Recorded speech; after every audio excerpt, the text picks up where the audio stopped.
pastor Dionei. Pai, nós queremos te agradecer, te louvar, meu Deus, por esse tempo tão precioso que o Senhor nos deu a honra e a oportunidade de viver aqui, meu Deus.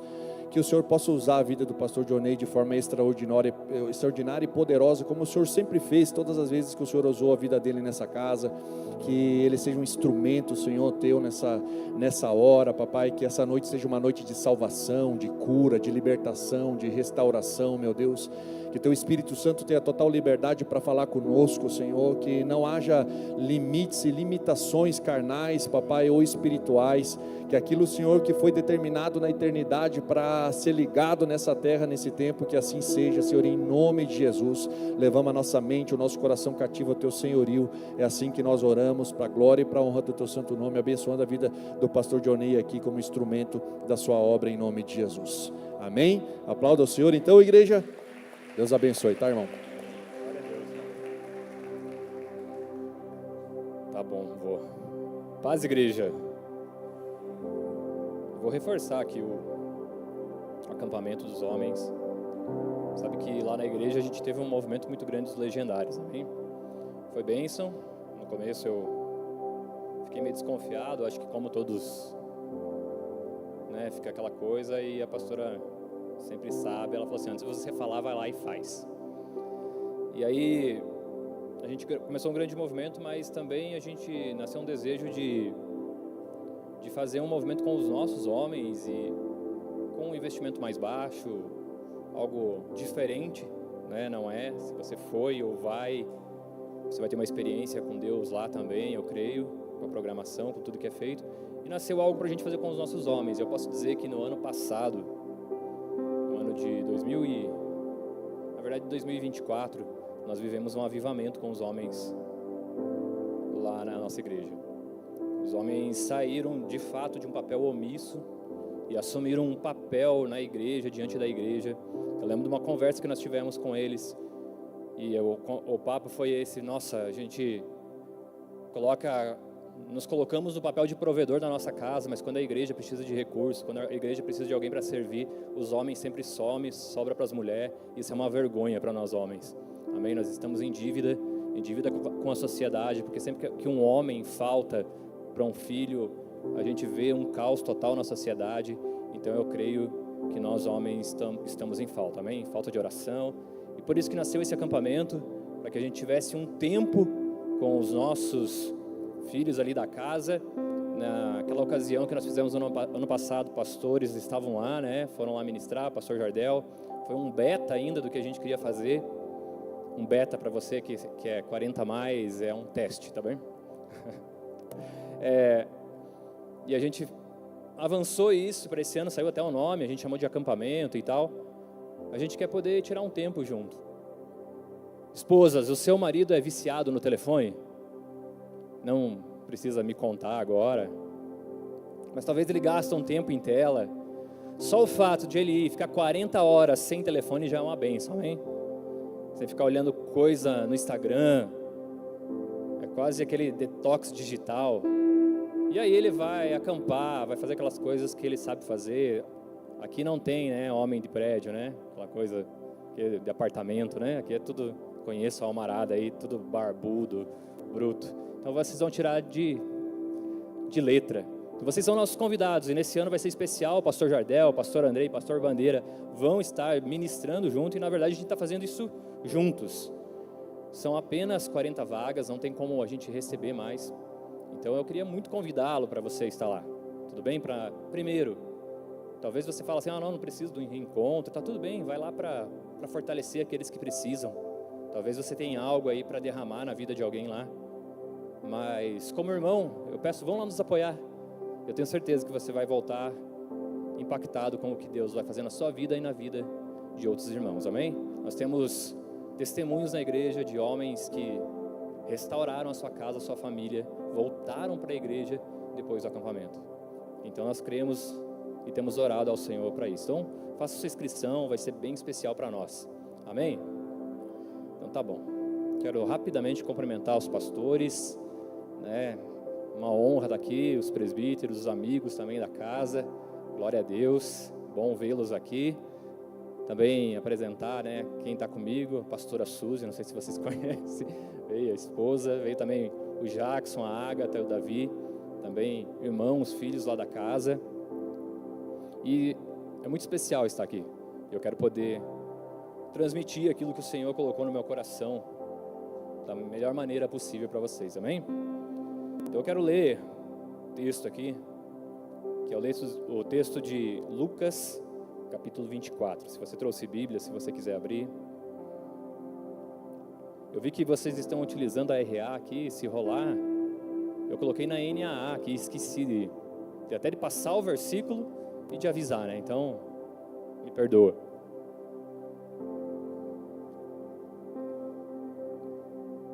Você que está vindo nas quintas-feiras, você está ligado já, né? Vou usar aqui a versão NAA, RA, né? A gente tem algumas Bíblias, né, de equivalência formal, outras dinâmicas. Acho que você está ligado nisso e está vindo. Se você não sabe isso, você devia estar aqui na quinta-feira. Amém? Mas quer falar tudo a mesma coisa. Lucas, capítulo 24, eu vou ler a partir do verso 13 até o 35. Então, me acompanhe aí. Naquele mesmo dia, que dia? O dia da morte de Jesus, da ressurreição. Naqueles dias, 2 discípulos estavam indo para uma aldeia chamada Emaús, que ficava a uns 10 quilômetros de Jerusalém. E iam conversando a respeito de tudo o que tinha acontecido. Verso 15, enquanto conversavam e discutiam, o próprio Jesus se aproximou e ia com eles. Porém, os olhos deles estavam como que impedidos de o reconhecer. Então ele lhes perguntou, o que é que vocês estão discutindo pelo caminho? E eles pararam entristecidos. Um, porém, chamado Cleopas, respondeu, será que você é o único que esteve em Jerusalém e não sabe o que aconteceu lá nesses últimos dias? E eles respondeu, do que se trata? Algumas versões vão falar, que coisas? Eles explicaram, aquilo que aconteceu com Jesus, o Nazareno, que era profeta, poderoso em obras, diante de Deus e diante de todo o povo, e com os principais sacerdotes, e as obras e palavras, diante de Deus e de todo o povo, e como os principais, eu me perdi aqui, vamos lá, sacerdotes e as nossas autoridades o entregaram para ser condenado à morte e o crucificaram. Verso 21, nós esperávamos que fosse ele a quem havia de redimir Israel, mas depois de tudo isso, já estamos no 3º dia, desde que essas coisas aconteceram. É verdade que também algumas mulheres do nosso grupo nos surpreenderam, indo de madrugada até o túmulo e não achando o corpo de Jesus, voltaram dizendo, meu Deus, eu pulei aqui, Jesus. Deixa eu abrir é que eu fiquei com medo de instalar a internet, aí eu coloquei uma aqui. Voltaram. Jesus amado, calma que você sufoca o artista, me olhando assim. Verso 22, é verdade que algumas mulheres do nosso grupo nos surpreenderam indo de madrugada ao túmulo e não achando o corpo de Jesus, voltaram dizendo que tinham tido uma visão de anjos, os quais afirmaram que ele vive. De fato, alguns dos nossos foram ao túmulo e verificaram a exatidão do que as mulheres disseram, mas não o viram. Então lhe disse, como vocês são insensatos e demoram para crer em tudo que os profetas disseram. Verso 26, não é verdade que o Cristo tinha de sofrer e entrar na sua glória? Verso 27, começando por Moisés e todos os profetas, explicou-lhes o que constava a respeito dele em todas as Escrituras. Quando se aproximaram da aldeia por onde iam, ele fez menção de passar adiante. Mas eles o convenceram a ficar, dizendo, fique conosco, porque é tarde e o dia já está chegando ao fim, e entrou para ficar com eles. E aconteceu que estavam à mesa, e pegou o pão e o abençoou, depois o partiu e deu a eles. Então os olhos deles se abriram, e eles reconheceram Jesus, mas ele desapareceu na presença deles, e disseram uns aos outros, não é verdade que o coração nos ardia no peito, quando ele nos falava pelo caminho, quando nos explicava as Escrituras? E na mesma hora, levantando-se, voltaram para Jerusalém, onde acharam reunidos os 11 e os outros com eles. os quais diziam: de fato, o Senhor ressuscitou e já apareceu a Simão. Então os dois contaram o que lhes havia acontecido no caminho e como tinham reconhecido o Senhor no partir do pão. Até aí, aleluia, glória a Deus. Se você puder fechar os seus olhos, se você puder estender a mão para mim aqui, se você puder orar pela minha vida, eu agradeço. Pai, em nome de Jesus, eu sei que o pastor já orou aqui, mas mais uma vez eu quero fazer uma oração de confissão e de entrega a Ti. Usa a minha vida, nada do que eu tenho, do que eu sei serve para esse povo. A única coisa que serve é o ser um instrumento, que eu diminua, o Senhor cresça e que o Espírito Santo tenha liberdade, em nome de Jesus, amém. Se você quiser aplaudir ao Senhor.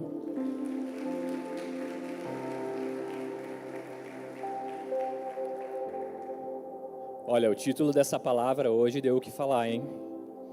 Depois eu conto para vocês se der tempo, mas esse é o título hoje, o tema, não sei, quem você procura.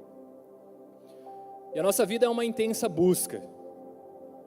Você provavelmente, se você tiver um pouquinho de viés de um TDAH, de um neuroatípico, você é um cara que perde as coisas muito fácil, não acha as suas chaves e aquela loucura antes de sair, meu Deus, quem mexeu na minha bagunça? Mas o ser humano, ele procura. Desde criança, você quando criança provavelmente procurava os seus pais, procurava alguém, procurava atenção, procurava aprovação, procurava aceitação. E quando a gente cresce, isso não muda muito.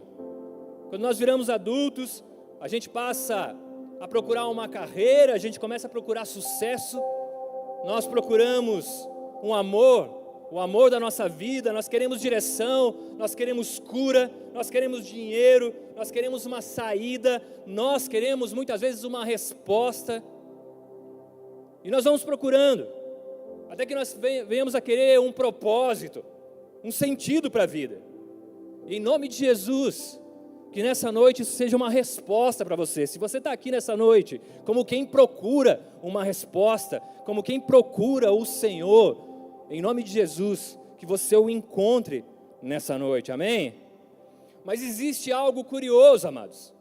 A curiosidade é que, talvez você já descobriu isso, que ao procurar e conquistar coisas, ou lugares, ou pessoas, ou bens, possivelmente, ao chegar nesse lugar, você descobriu que aquilo não te saciou. Ao chegar no topo daquela montanha, ou vencer um determinado objetivo, você descobre que aquilo já é pouco e você vai querer o quê?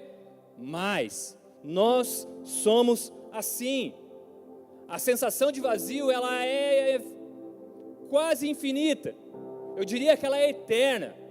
Nosso coração, ele sempre vai ansiar por algo mais. Então não importa com que coisas você sonhe, ou o que você queira, ou o que eu queira, quando eu conquistar, possivelmente eu vou querer mais. E a nossa vida é um ciclo de uma eterna busca.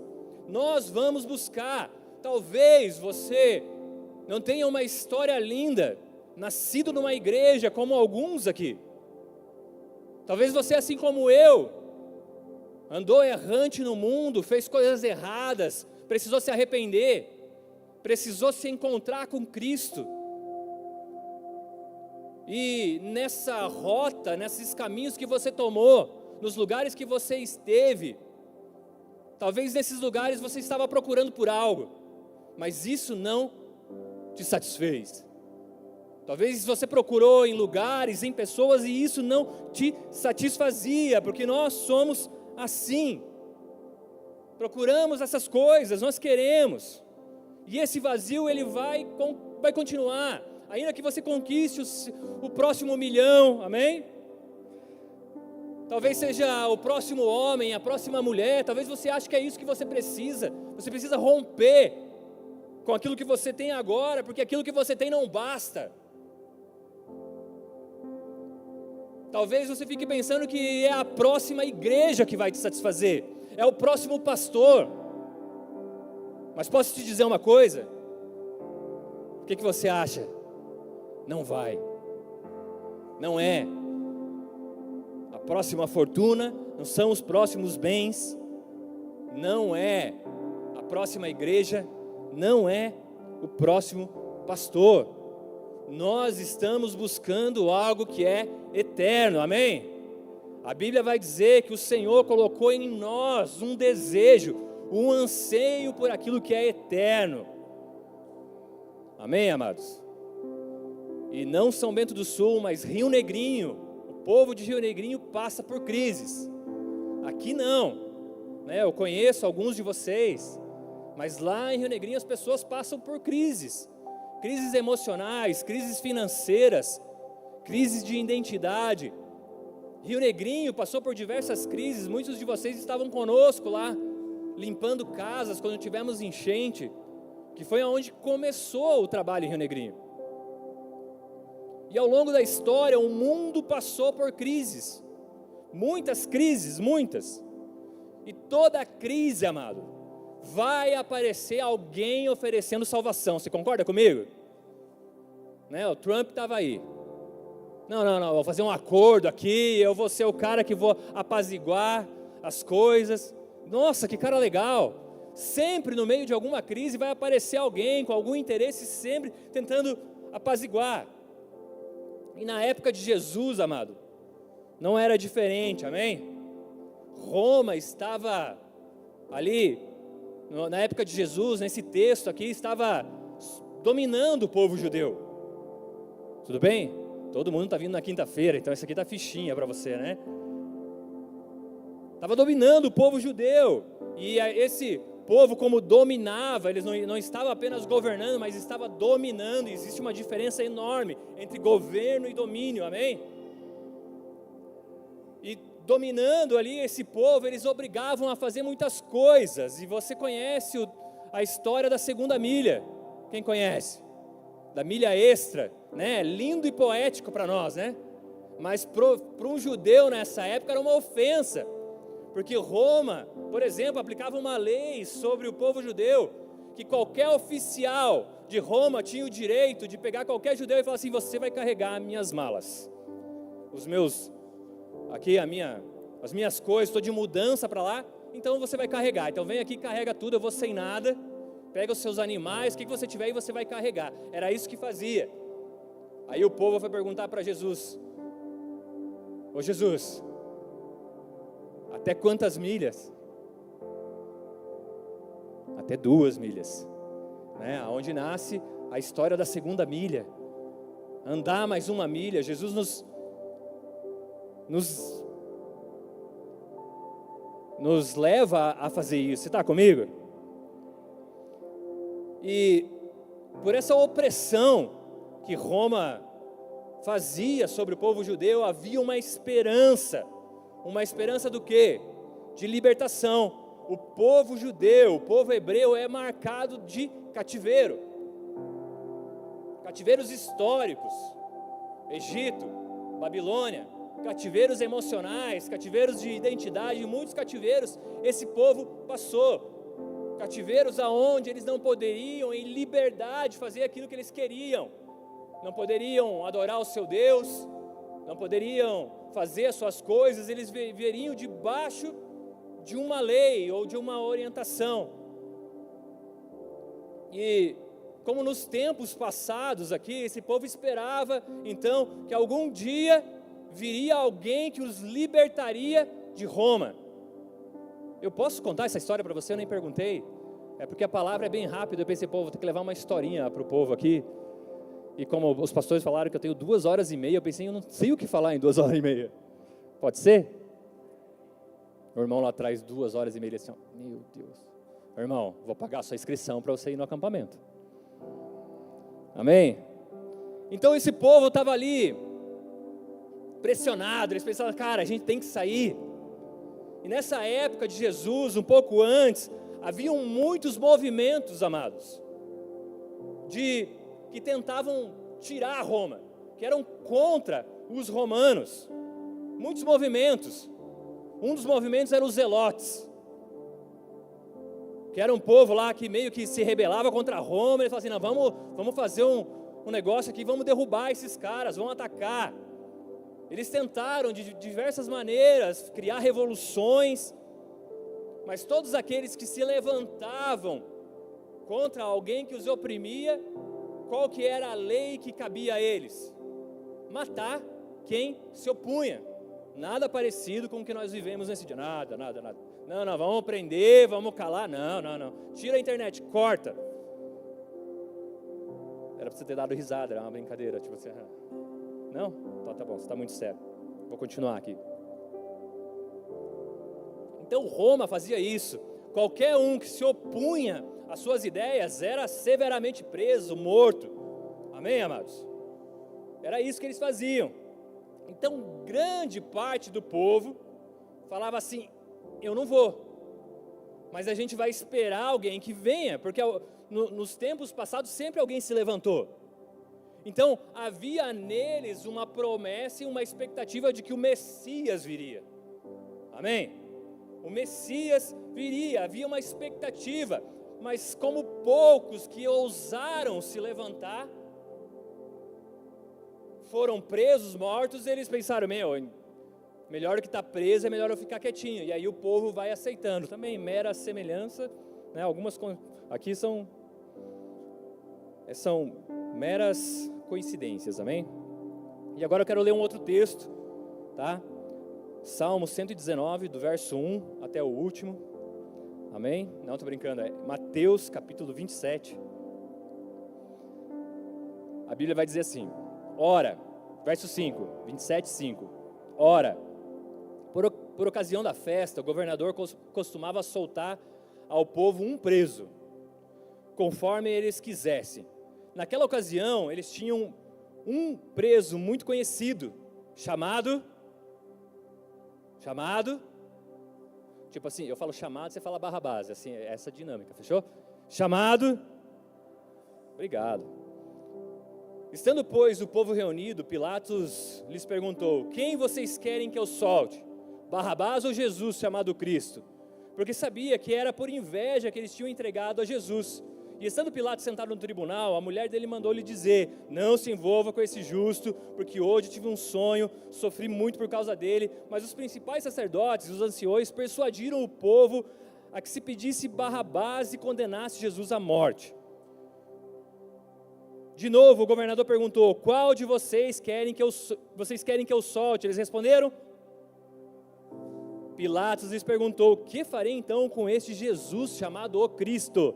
Todos responderam, crucifica, ou que seja crucificado. Pilatos continuou, que mal ele fez? Porém, eles gritavam cada vez mais, seja crucificado. Vendo Pilatos que nada conseguia e que, ao contrário, o tumulto aumentava, mandou trazer água e lavou as mãos diante do povo, dizendo, estou inocente do sangue desse homem, fique o caso com vocês. E o povo todo respondeu, que o sangue dele caia sobre nós e sobre os nossos filhos. Então Pilatos lhe soltou Barrabás e depois mandou açoitar Jesus e entregou para ser crucificado. Até aí tudo bem, né? Os judeus ali, eles não aceitavam que Jesus fosse chamado do quê? Jesus, o Filho de Deus. Até o momento que ele era um homem sábio, legal, com potencial, eles queriam estar perto de Jesus. Você concorda comigo? Era isso. Eles viam em Jesus um potencial. Até que ele começou a se apresentar como o Filho de Deus, foi levado diante do Sinédrio. Os judeus começaram a perguntar para ele por que ele estava fazendo isso. E para os judeus, alguém falar que é Filho de Deus em sentido messiânico divino era uma afronta. Os judeus estavam falando, cara, você está maluco. Como assim você é o Filho de Deus? Como assim? Como assim aplicar a você mesmo textos do profeta Daniel? Como assim? Você é o Filho do homem que virá nas nuvens. Eles não aceitavam. Então eles chamavam isso do quê? De blasfêmia. Amém, amados? Isso que diz lá em João 5,18. Por isso os judeus cada vez mais queriam matá-lo, porque além de desrespeitar o sábado, também dizia que Deus era o seu próprio Pai, fazendo-se igual a Deus. Então eles não aceitavam isso. Roma, por sua vez, não matava ninguém por blasfêmia. Então, eles precisavam acusar Jesus. E do que eles foram acusar Jesus? De fazer um burburinho. Tem um cara aí se levantando, querendo, vai sair vereador esse Jesus aí. Vai sair. Está fazendo umas reunião, está pagando umas linguicinhas. Você está me entendendo? Lucas 23, verso 2. Diz assim: encontramos esse homem pervertendo a nossa nação, impedindo que se pague o imposto a César e afirmando ser ele o Cristo. O quê? O rei. Agora, nós temos um crime político. Agora Jesus não mais se apresentava como filho de Deus, agora o Sinédrio o apresenta como uma figura que substituiria quem? César.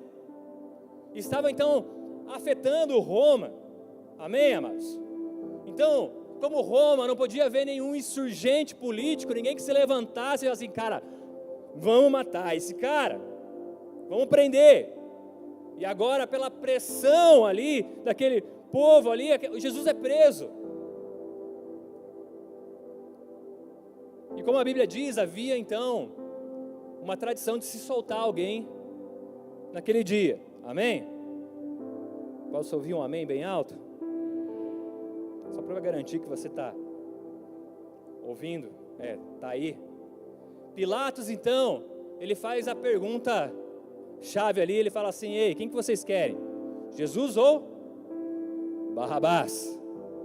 E é muito interessante, amados. Mateus 27, ele tem alguns escritos, originais.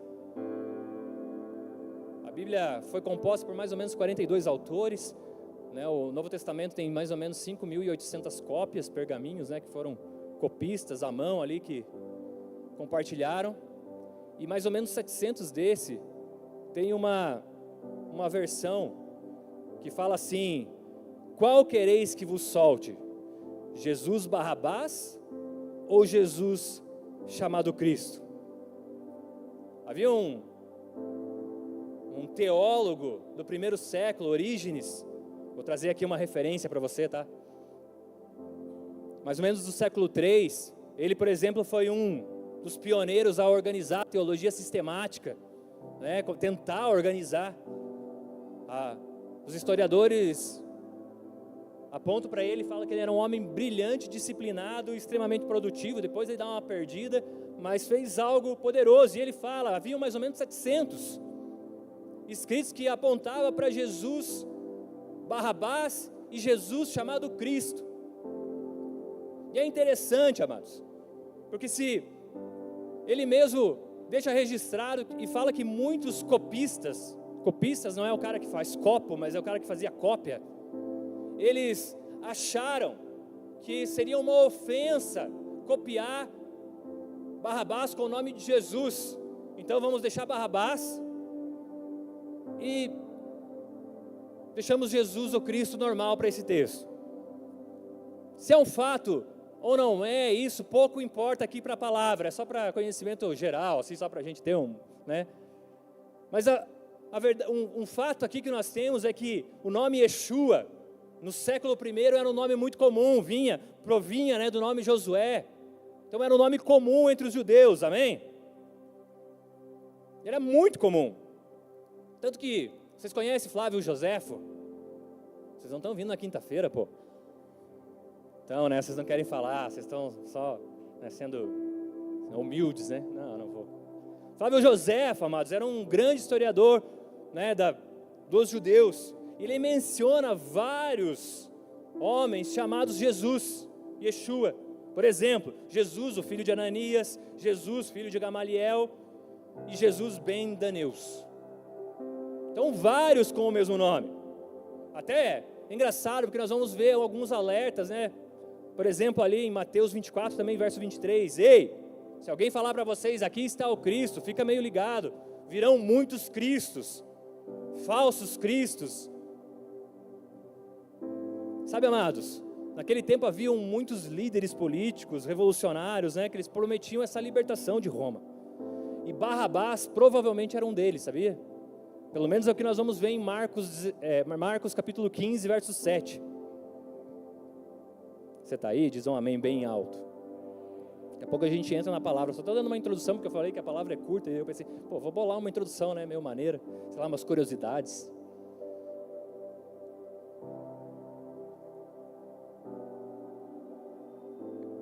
Marcos 15, verso 7 diz assim: havia um chamado Barrabás, preso como? Com rebeldes, os quais em um tumulto haviam cometido homicídio. Né? A gente vai falar, não, solta Jesus o bandido. Não, bandido de uma maneira geral, mas ele era o quê? Ele era um insurgente, ele queria derrubar ali, estava numa briga que matou alguém. E sabe, amados, não tem nada a ver conosco, naquele tempo de Jesus, mas era bem quem o povo queria. O quê? Um político, nacionalista, e briguento ainda. Meu, se alguém vai derrubar esse governo, é esse cara aí. E sabe qual que é o desafio? Quem que o povo escolhe? Porque não sei se você é curioso como eu, mas eu fico pensando, sei lá, você seria que nem aquele cara lá do capacete, vocês viram aquilo lá do negócio que o Jesus carregando a cruz lá no Nordeste, sobe um motoqueiro lá e dá umas capacetadas no cara que está surrando Jesus. Só eu vi esse meme. Meu Deus, gente. Acho que vocês foram tudo pro acampamento sem internet, né? Mas eu fico imaginando, eu lá no dia e tal, como? Jesus multiplicou os pães, os peixes, um monte de gente foi curada, milagres acontecendo. Como assim vão apresentar Jesus e esse cara arruaceiro fazendo bagunça, as pessoas vão escolher ele? Como? Olhe para o seu vizinho, com cara de profeta, fala para ele assim, como que escolheram ele? Obrigado. Eu chego a uma conclusão. Se eu olhar por essa ótica e levando em consideração que isso fosse verdadeiro, então não faltava Jesus ali para escolher, amém? Só tinha que escolher o qual. Não é diferente na nossa vida hoje, sabia? Lá em Rio Negrinho, eu percebo pessoas escolhendo um Jesus conforme o seu molde. Ah não, esse Jesus aqui eu quero, que me ama, que me abençoa, que me prospera, que é legal, esse Jesus legal. Mas o Jesus manso e humilde, que me manda amar aquele que às vezes eu tenho vontade, não que eu odeio, mas eu dou uma vontadinha de esganar. O Jesus que me manda abandonar os meus pecados. O Jesus que me convida a viver uma vida de aflição, porque essa terra é aflição. O Jesus que me convida, dizer que e me ensina que nada substitui Ele nesse mundo, nem coisas, nem sonhos, nada, Ele é o centro. Esse Jesus, muitas vezes nós não queremos. Você está comigo? Você está entendendo? Você pegou? Você captou? Diga assim, captei. Se você não captou, Pai, em nome de Jesus, Senhor, estou me esforçando, abre entendimento. Para você entender, pelo menos o que o Espírito quer falar, né? Porque às vezes eu me embaralho aqui, né? Não estou acostumado com um retorno tão bom.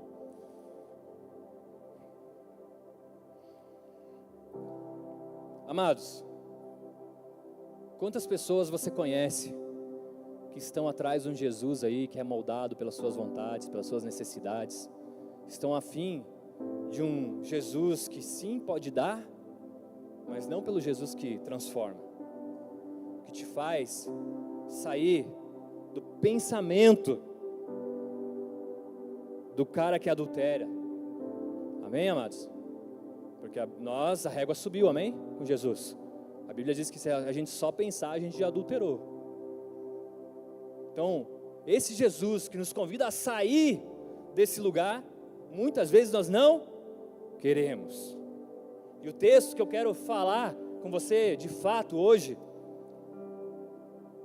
ele mostra mais ou menos isso, que é possível a gente estar diante do Jesus verdadeiro, ou na presença do Jesus verdadeiro, e ainda assim não o reconhecer.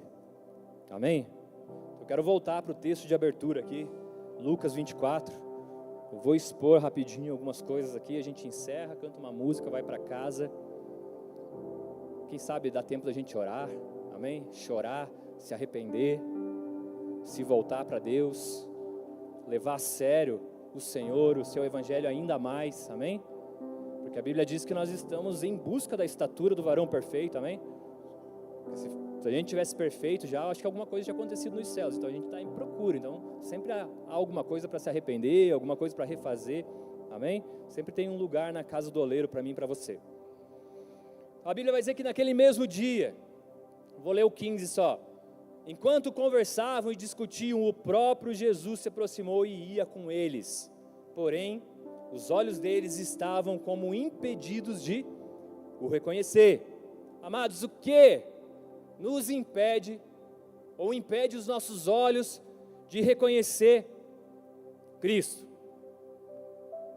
Sabe, amados, nós estamos na era da informação, você concorda? Com tanta inteligência artificial, com tanta coisa, é difícil você não conseguir informação rápida. Não vou dizer que é informação confiável, mas é possível ter informação. Só que informação é diferente do que de revelação. Amém?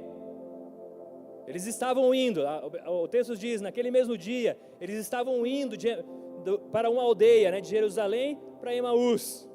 Eles estavam conversando sobre aquilo, sobre o quê? Sobre a crucificação, sobre o que aconteceu. Amém? Diga amém bem alto. Vocês são pentecostais, né? Amém? Então diga amém. Diga ô aleluia. Agora um pouquinho mais assim, tipo, fala assim, ô aleluia. Vai. Meu Deus. Eles estavam indo. O assunto deles era qual? Jesus. O assunto deles era Jesus. A dor deles era qual? Jesus. Qual que era a frustração deles? Jesus. Sabia que é possível você estar cheio de informação de Jesus? Sabia que você pode estar na célula ouvindo falar de Jesus? Você pode estar aqui no culto ouvindo falar de Jesus, mas pode não reconhecê-lo. Os olhos podem estar impedidos, porque a Bíblia diz no verso 15 que o próprio Jesus veio, ia com eles, estava andando com eles, mas os seus olhos estavam impedidos. Eles tinham informação, mas ainda não tinham revelação. Revelação é quando o próprio Deus fala ao seu coração, testifica ao seu coração. Foi isso que aconteceu com Pedro, quando ele descobre quem é Jesus. Jesus não fala para os discípulos, ei. Não, assim não pode, né? Tira essa parte aí. Ei, quem que estão dizendo que eu sou? Ah, uns dizem que você é Elias, um dos profetas. Tá, mas e você? Tu és o Cristo, o Filho do Deus vivo. E o que Jesus fala? Você nem ia dar conta de saber isso. Quem te contou isso foi o próprio Deus. Foi uma revelação, foi um revelamento. Amém? Sabiam fatos. Eu converso com muitos irmãos, amados, e de fato, os caras são bons de fato, são bons de história, eles sabem quem é Jesus, eles sabem todos os versículos, às vezes, eles sabem muitas coisas. As pessoas, não, eu sei as coisas da tua igreja, da religião, eu sei como que é. Fatos, sabem o nome, né? Fala de Jesus, opa, tem postura. Sabem a história, o Natal, né, a Páscoa. Eu já... Mas sabe, amados, não discernir a presença é o maior perigo que nós corremos. Você está comigo? Porque Mateus 7, eu não vou ler para você, para a gente não estender, mas o verso 21 vai dizer assim, que nem todo que diz o quê? Senhor, Senhor, entrará onde? No reino dos céus. E aí Jesus vai terminar lá no verso 23, ele vai falar assim, então direi claramente, nunca os conheci. No meio aí vai ter gente que profetizava, gente que era usado para cura, gente que sapateava, gente que falava cheio do fogo de Deus, mas que não conhecia Jesus. Porque informação é diferente de revelação. Atividade, amados, é diferente de relacionamento. Saber sobre não é reconhecê-lo como Senhor. Amém?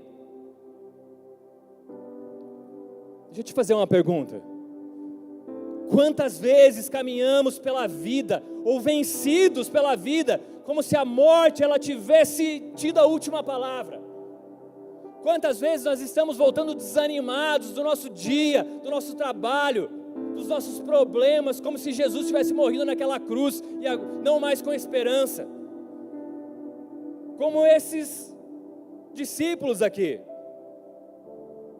Nós até sabemos, nós até ouvimos no culto, na célula, pegamos a nossa Bíblia, nós temos a informação, mas mesmo assim voltamos desanimados.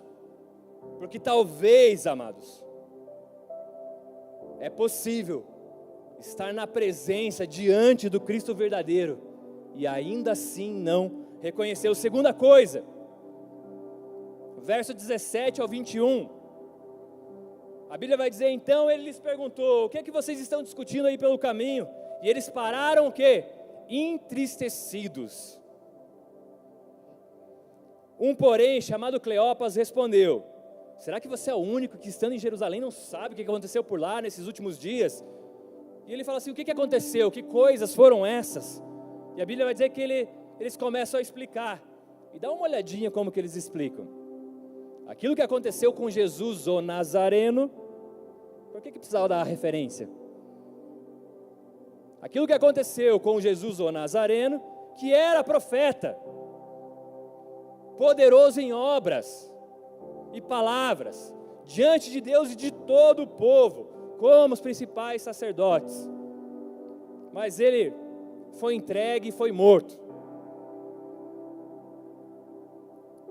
Daí fala assim no 21, nós esperávamos que ele fosse ele quem havia do quê? De redimir Israel. Por que o povo escolheu outro?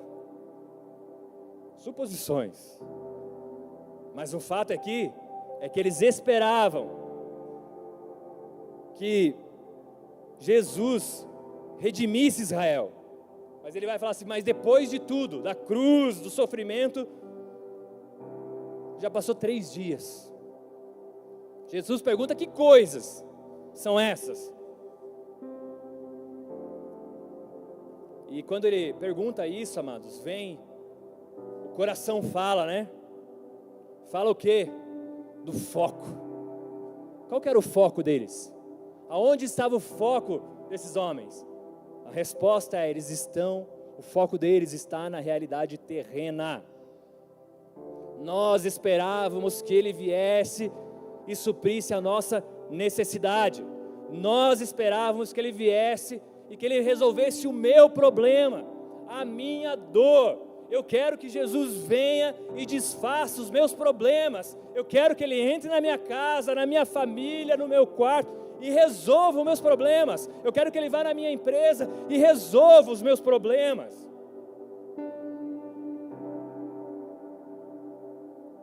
Nós queremos, amados, que ele vá na nossa empresa e resolva os problemas, traga clientes, mas nós não queremos parar de sonegar. Pode ir dessa linha assim? Vocês são casca dura, amém? Mas nós não queremos. E era isso que eles esperavam. Era pecado esperar isso, amados? Não. Mas a Bíblia nos ensina que primeiro o quê? O reino de Deus e a sua justiça. E depois nós viveríamos por acréscimo, amém? Depois, mas primeiro o reino. Depois você vive uma vida de acréscimo. Estar aqui hoje, te servindo, é acréscimo. Estar aqui, revendo amigos, pregando para tantas pessoas, que eu sei que tem uma história, uma vida. Sempre quando eu venho para cá, eu venho meio com medo, porque eu sei que tem cara com 20, 15, 30 anos de igreja. Eu falo assim, poxa, eu prefiro ficar com meus malucos lá de Rio Negrinho, às vezes brincadeira, eu gosto muito de vocês. Mas é um desafio, amado. Mas eu chego à conclusão, lá em Rio Negrinho, que pode ter umas pessoas de 20, 30, 40 anos de crente, que tem fato, que tem informação, mas não carrega a presença. Está andando ali no caminho, reclamando. Ah, mas Jesus não fez, Jesus não curou, Jesus não me deu o meu presente de Natal, Jesus não fez, Jesus não me ama, Jesus me esqueceu. Oi, eu já orei, Simon, já orei pra caramba. Esse Jesus aí, esse teu Jesus não me respondeu, não me ama, não se importa comigo, não se importa com as minhas dores. Era isso que eles queriam, libertação política, arrancar os impostos, ninguém quer mais pagar imposto, Eles queriam restauração econômica, eles queriam mudança de cenário, mas Jesus queria outra coisa, queria mudança de caráter, mudança de coração. Eles queriam libertação externa, Jesus queria trazer redenção eterna, Jesus queria mudar algo muito mais profundo. E daí quando a cruz acontece, as expectativas morrem. Por quê?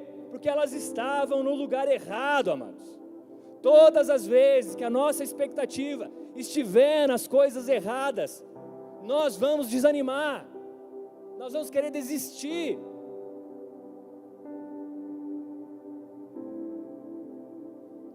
Primeira Coríntios 15:19 diz assim: se a nossa esperança em Cristo se limita apenas a essa vida. Como que eles estavam voltando?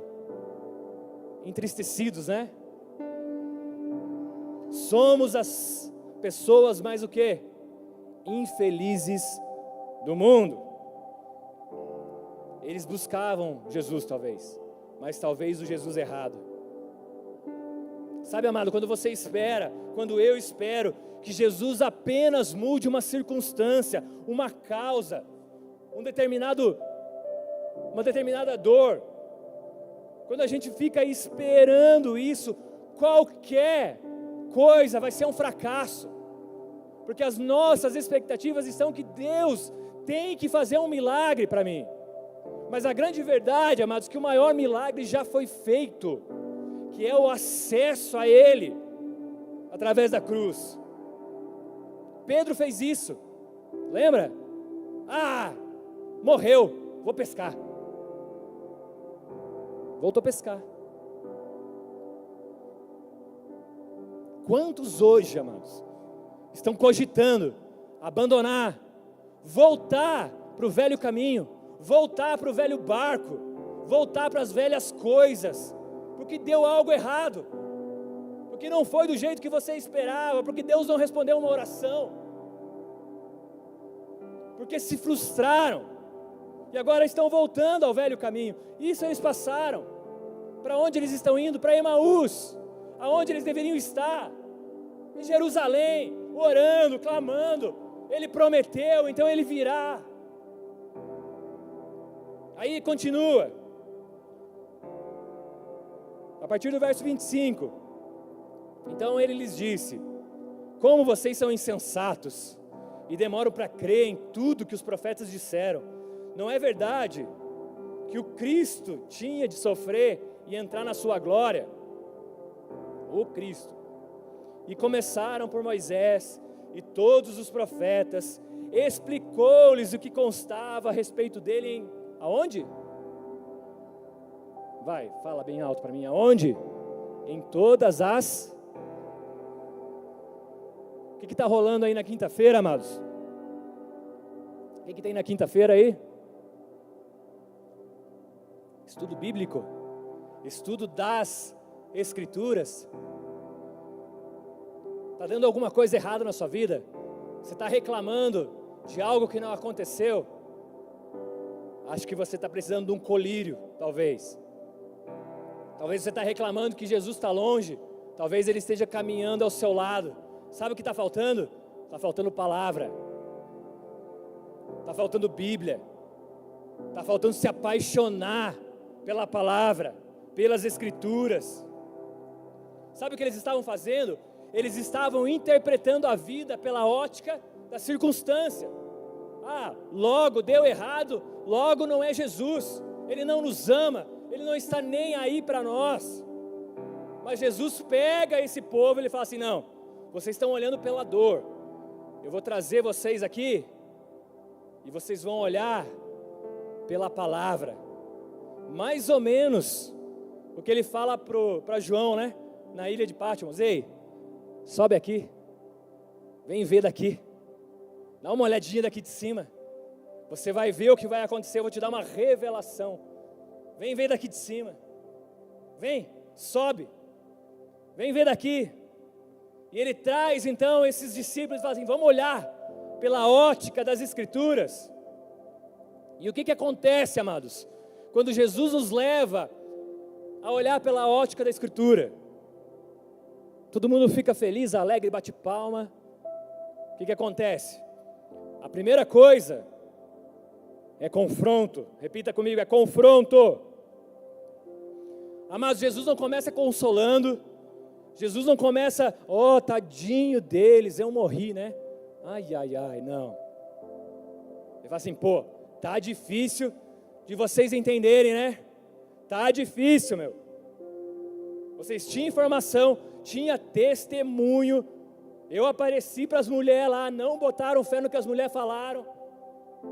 Tá difícil, hein? De fazer vocês acreditarem. Aqui não, aqui está todo mundo acreditando, né? Amém? O irmão voltou, amém. Negócio. Amado, se a palavra de Deus, ela só te conforta e nunca te confronta, talvez você não está deixando ela fazer o que deveria fazer. Toda a palavra, seja uma palavra aqui, uma palavra daquelas que você sai daqui, uau, mas algo nela precisa te confrontar. Algo precisa. O Senhor sempre vai exigir algo, um nível de santidade, um nível de entrega, algo Ele vai exigir. Então se ela não te confronta, ela não te tira do conforto,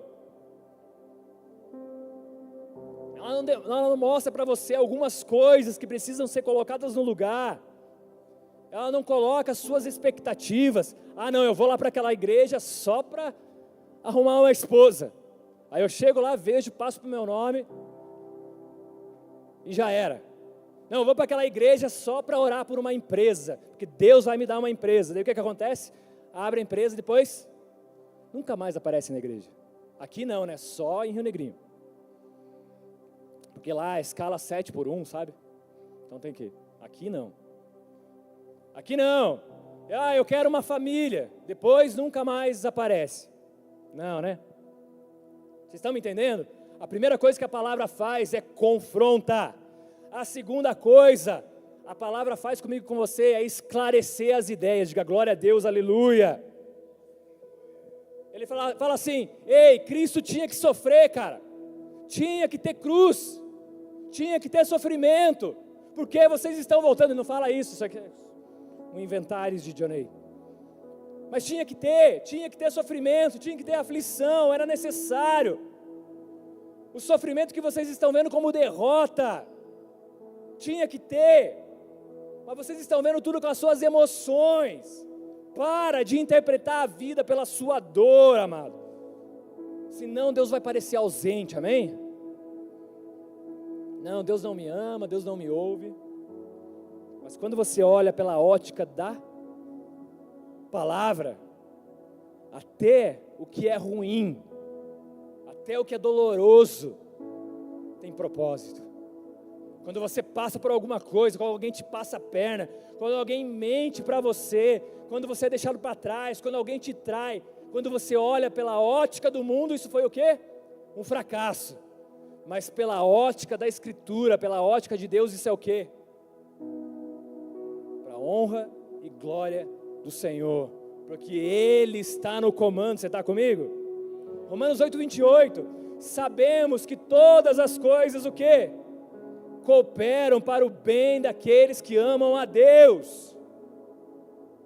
Todas as coisas. Então, se eu olho pela ótica da Escritura, qualquer dor é uma bênção. Não estou falando para você se mutilar, amém? Tiago, capítulo 1, verso 2, meus irmãos, tenho por motivo de grande alegria, o quê? O fato de passarem por várias provações.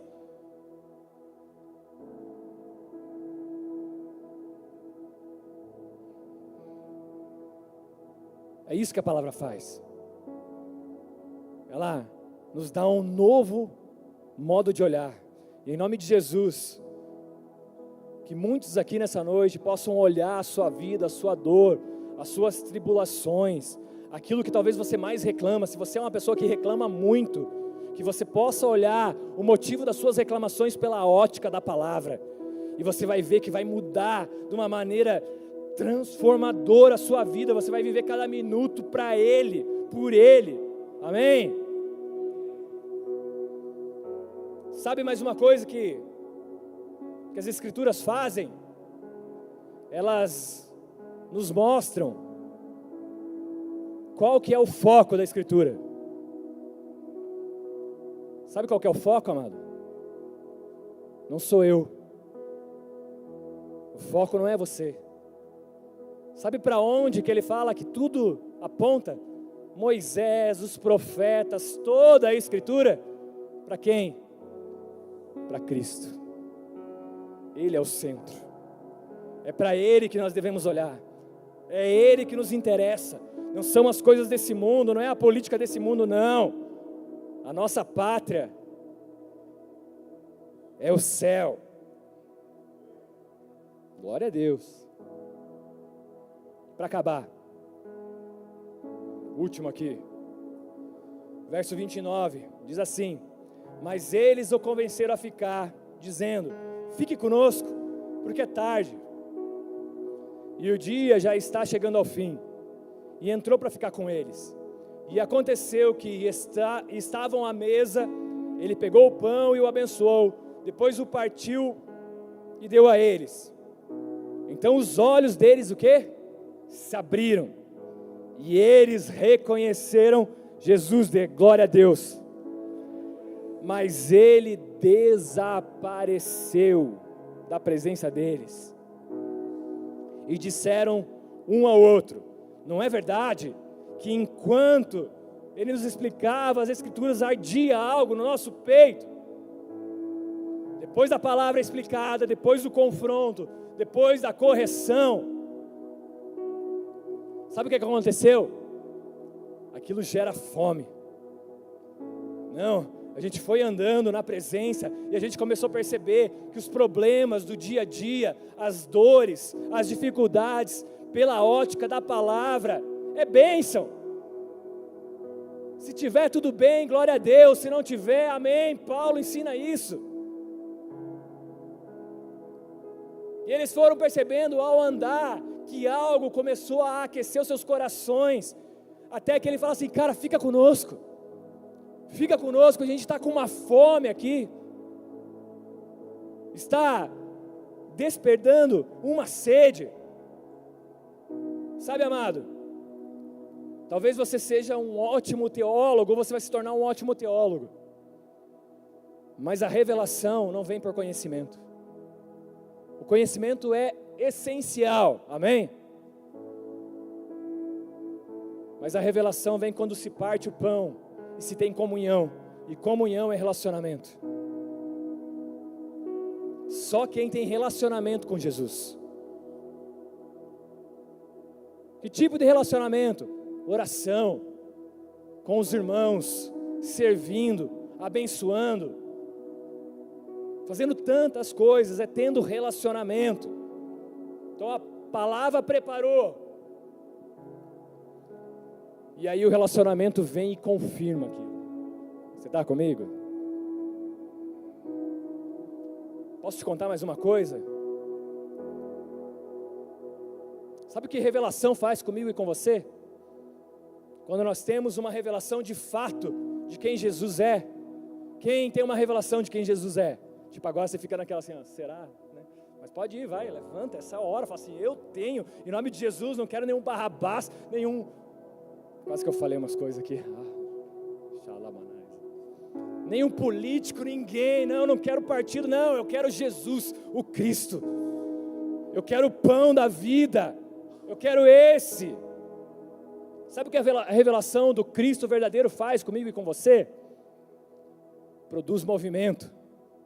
A Bíblia registra a distância de Emaús de Jerusalém, era quanto mesmo? 11 quilômetros. E a Bíblia vai registrar que eles estavam cansados, já era noite, e eles entraram no lugar e convidaram aquele homem para ficar. Tudo bem? Verso 33.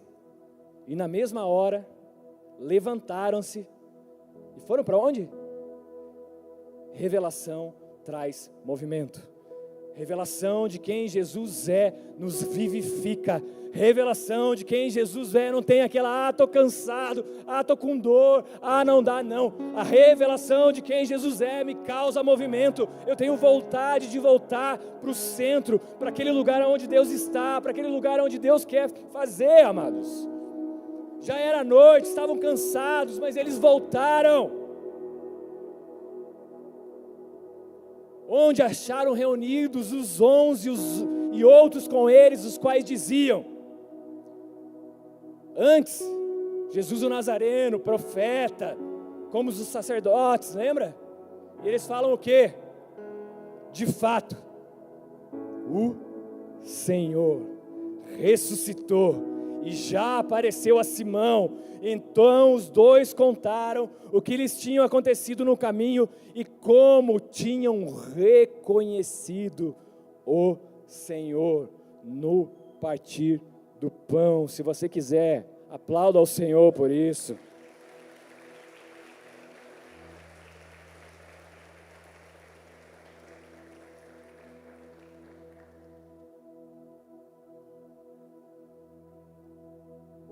Quem recebe a Cristo, amados, não fica parado. Quem de fato conhece o seu Deus, quem conhece Jesus Cristo, não fica parado. Há um fogo no peito, há algo nos seus pés. Não, eu preciso fazer algo, eu preciso anunciar o Evangelho, eu preciso amar alguém, eu preciso fazer algo. Quem de fato tem uma revelação de quem Jesus é, não quem tem informação. Quem tem teoria fala que os outros têm que fazer. O pastor tem que fazer, o diácono tem que fazer, o presbítero tem que fazer. Mas quem tem Jesus o Cristo, ele volta, ele vai, ele entende, ele tem um chamado, ele tem uma missão. A revelação, amados, tem o poder de mudar a direção. Em nome de Jesus, que o Senhor mude a sua direção hoje, se você precisar. Que você volte pela revelação. A revelação de Jesus muda a postura. Homem vira homem, irmão. Homem está presente em casa. Homem cuida dos filhos. Homem ora. Homem ensina a palavra. Homem vem na quinta-feira aqui e fala assim: eu vou te explicar em casa ainda. Sacerdócio. Muda a postura. Homem vai orar. Nós começamos, posso contar? Isso vai incrementar 2 minutos aqui, pode ser? Vou contar então. Ainda bem, de qualquer maneira eu ia contar, mas pelo menos a gente é cúmplice. Começamos um movimento na igreja, chamei o líder de homens. Falei assim: nós vamos começar uma oração na segunda-feira, às 6 horas da manhã, com os homens. Nós vamos começar orando a semana abençoando, motivo da oração, família, esposa, trabalho, nós vamos clamar. O líder de homens, meio Tomé, não, desculpa a referência, foi mal, amigo, tá, gente, ele fala assim, não, pastor, eu acho que não vai dar, mas nós entramos numa fase lá no Ministério para Homens que já não tinha mais ficar dando volta. Sabe o que eu falei para ele? Ô irmão, não quer? Tem quem queira, eu vou passar para as mulheres então. Ele olhou para mim, não, nem que eu venha aqui e ore sozinho. Você não vai orar sozinho. Eu ouvi. Na primeira oração, nos meses consecutivos, nós vimos um movimento surpreendente de oração dos homens na segunda-feira, às 6 horas da manhã. 6 horas da manhã os homens estavam na igreja, clamando pelas suas casas, pelas suas famílias, abençoando, não estavam esperando político, não estavam esperando ninguém. Eles estavam buscando quem? Jesus, o Cristo. Porque uma revelação de quem Cristo é, muda a nossa postura, muda a nossa prioridade. Vamos ter lucro, vamos ter que pagar imposto, vai aumentar os impostos, estou nem aí. Se tiver que aumentar, vamos pagar, vamos fazer tudo certo. A minha pátria é o quê? É o céu, cara. É o céu, é para lá que eu vou. A vida é como um sopro. Essa vida vai passar, mas o que me interessa é Jesus, o Cristo. Amém?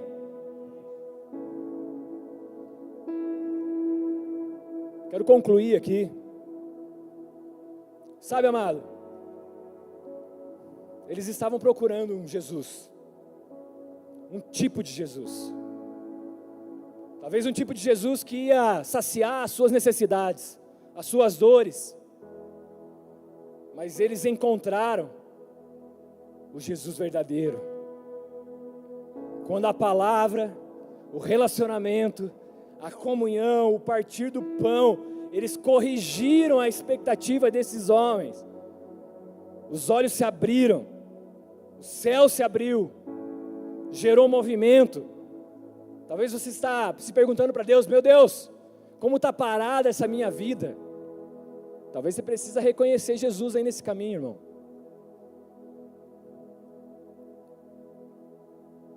Sabe, eles queriam mudar a nação, mas primeiro, amado, precisava mudar o coração. Como Zaqueu subiu naquela árvore, ele só queria ver, e ele desceu com um encontro marcado, amém? Ou aquela mulher do fluxo de sangue, que só queria ser curada, mas ela encontrou o Deus que cura, o Senhor, o Rei dos reis, Senhor dos senhores, aquele que veio, que há de vir, que nos levará, que nos encontrará no céu. Esse eles encontraram.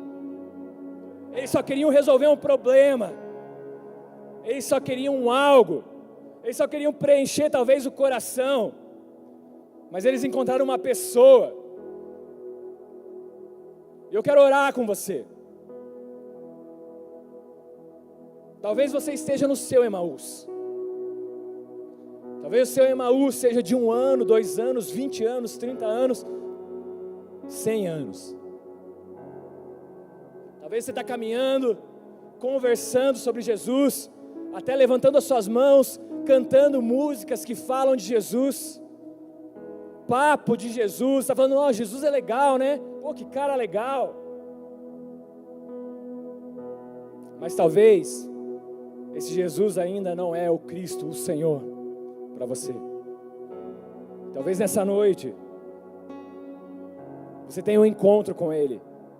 Se você se permitir, se você puder, feche seus olhos.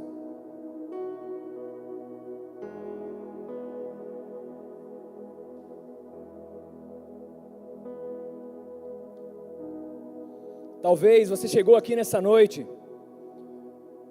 interpretando a sua vida, os seus problemas, pelas circunstâncias. Talvez você veio aqui com uma expectativa de resolver os seus problemas, de sarar a sua dor, de ganhar um presente de Jesus. E talvez, se você veio com essa expectativa, você vai voltar para casa desanimado.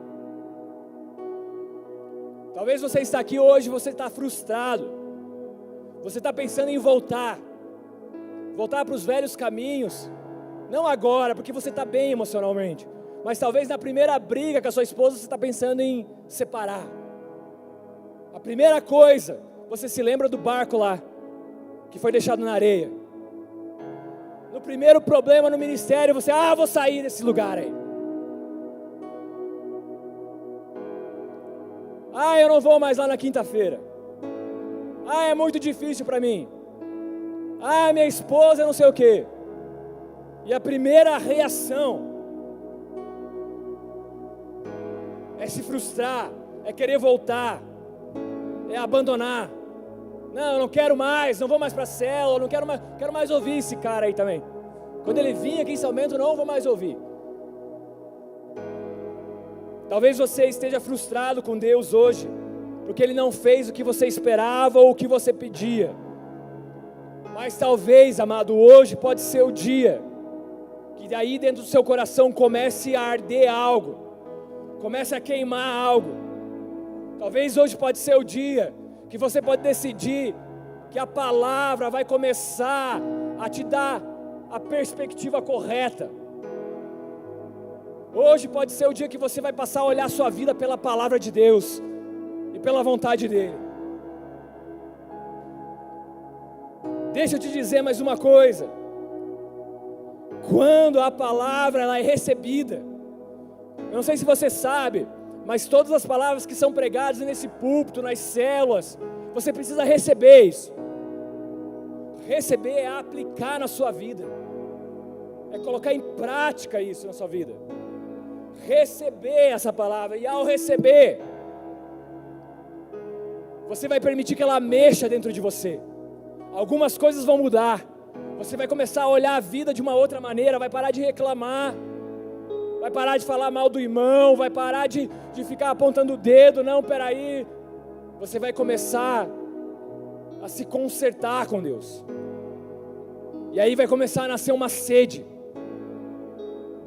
E essa sede é a sede da presença de Deus. E essa presença, você vai falar assim: Deus, onde você está? Aonde você está? Eu quero te ver, eu quero te ouvir. E sabe o que acontece? É nesse estado que a revelação de Deus vem sobre você. A palavra virou prioridade. Você começou a se arrepender, começou a se ajustar, começou a quebrar o vaso. Opa! Aí o vaso ele é montado de volta, e agora vem a revelação, vem o enchimento, vem o poder, vem a capacitação, vem o milagre, vem a revelação de quem Ele é. Então Jesus Cristo é reconhecido. E aí com um sentimento de alegria, você fala assim: cara, a minha busca terminou. Eu encontrei o que eu procurava. Eu procurei em coisas, eu procurei em pessoas, eu busquei em títulos, eu busquei reconhecimento, bens, dinheiro, e isso nunca me saciou.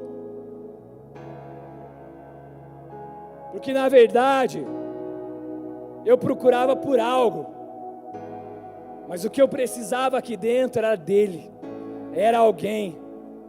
E posso te dizer uma coisa: isso que você procura, que você tanto pede, que tanto você quer, é como esses homens aqui, já estava caminhando, já estava lá. A única coisa que você precisava era se entregar. Eu não sei qual é a sua história, eu não sei quem é você. A minha oração é que você o reconheça, que você possa sentir a presença dele, que Jesus não seja apenas um cara legal, que Ele seja o Cristo, o Senhor, porque é quando Ele se torna o Cristo e Senhor, é que Ele perdoa os seus pecados e te dá a vida eterna. E eu queria poder orar com você. Talvez você nunca fez uma oração se entregando para esse Cristo, o Cristo verdadeiro, não o Cristo das suas necessidades, daquilo que você precisa para resolver o seu problema, um Jesus Papai Noel. Não, o Cristo, Jesus Cristo, aquele que me faz abrir os olhos. Talvez nessa noite você tenha os seus olhos abertos, e eu queria poder orar com você, queria poder orar por você. Se você, conforme eu tentei aqui expressar essa mensagem, você começou a sentir um fogo no seu peito, você começou a andar o seu caminho ali de Emaús, e você parece que começou a sentir uma presença, algo, você começou a perceber que você conhecia um outro Jesus, um Jesus que podia te dar algo, fazer algo por você. Se nessa noite seus olhos se abriram e você quer esse Cristo, eu queria poder orar com você, e se esse é você, eu queria que você levantasse sua mão onde você está. E com a sua mão levantada, se você puder levantá-la bem alto para mim ver você, ou todos os demais que estão de olhos fechados. Repita comigo dizendo assim: Senhor Jesus, Senhor Jesus, nessa noite, eu te reconheço como Cristo, o meu Senhor. Eu creio que o Senhor morreu naquela cruz, e ressuscitou, e comigo está, pagou a minha dívida, e rasgou todos os meus pecados, naquela cruz, e hoje, eu sou teu, e tu és meu, em nome de Jesus. Pai, eu oro por essas mãos levantadas, que haja um encontro real contigo, uma mudança de prioridades, uma mudança de postura e uma nova etapa, em nome de Jesus. Eu queria convidar você, igreja, a se colocar de pé.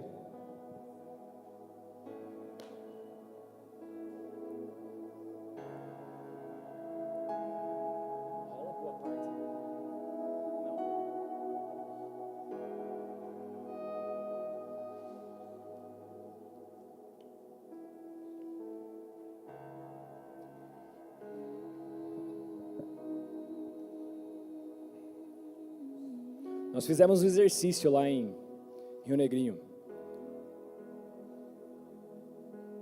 Um exercício quase de lógica um dia com a igreja e com os homens.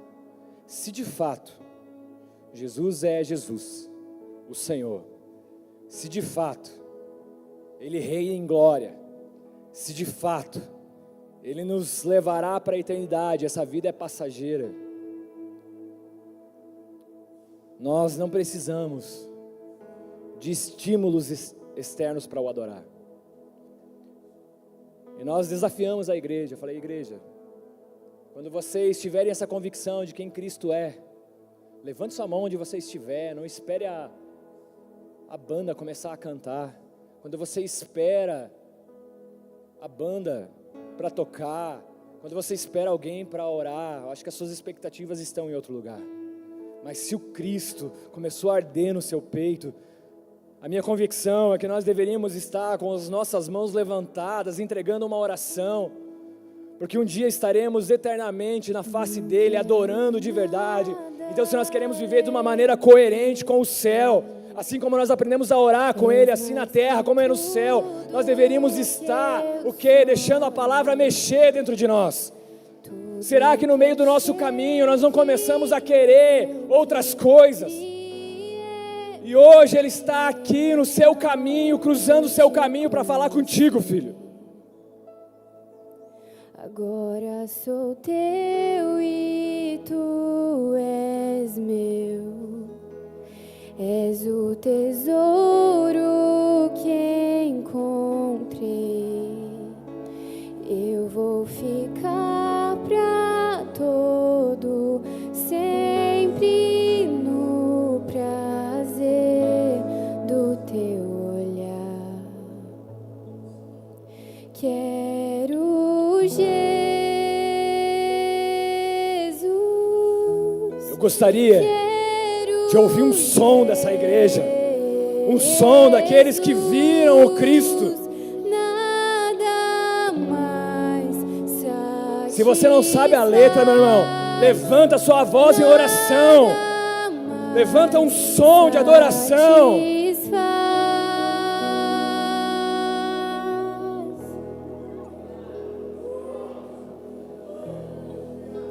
Mais do que a prata e o Levante o som, igreja. Levante o som. Aqueles que estiveram na presença dele, levantam o som. Agora que já provei da tua bondade, nada satisfaz. Quero Jesus, quero Jesus. Se você estava perdido no seu caminho, se talvez em algum momento você se perdeu, talvez em algum momento você se viu esperando algo diferente de Jesus, e você quer se reencontrar, sair do seu lugar, eu quero orar por você. Vem aqui na frente. Se você está sentindo no seu peito um arder, sai do seu lugar, vem aqui para frente, eu quero orar por você. Se você não tem vergonha de deixar a palavra mexer com você, saia do seu lugar, vem aqui para frente. Se você não tem vergonha de se entregar, saia do seu lugar. Eu não quero ninguém mais, eu não quero nada mais. Eu não sei qual era a sua expectativa hoje. A minha era Cristo. Eu não tenho nada para te oferecer, meu irmão, senão o Cristo. O Cristo, Jesus Cristo. A única boa notícia, Jesus Cristo. Eu só tenho Cristo para te oferecer. Eu não quero ninguém mais, eu não quero nada mais. Tu és meu tudo, tu és meu tudo. Eu não quero ninguém mais, eu não quero nada mais. Tu és meu tudo, tu és meu tudo. Eu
Estenda sua mão para cá.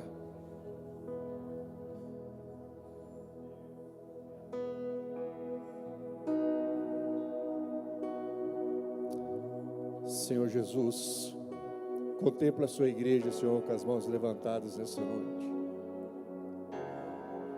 Nós pedimos perdão, Senhor, pelas vezes que nós andamos só pela informação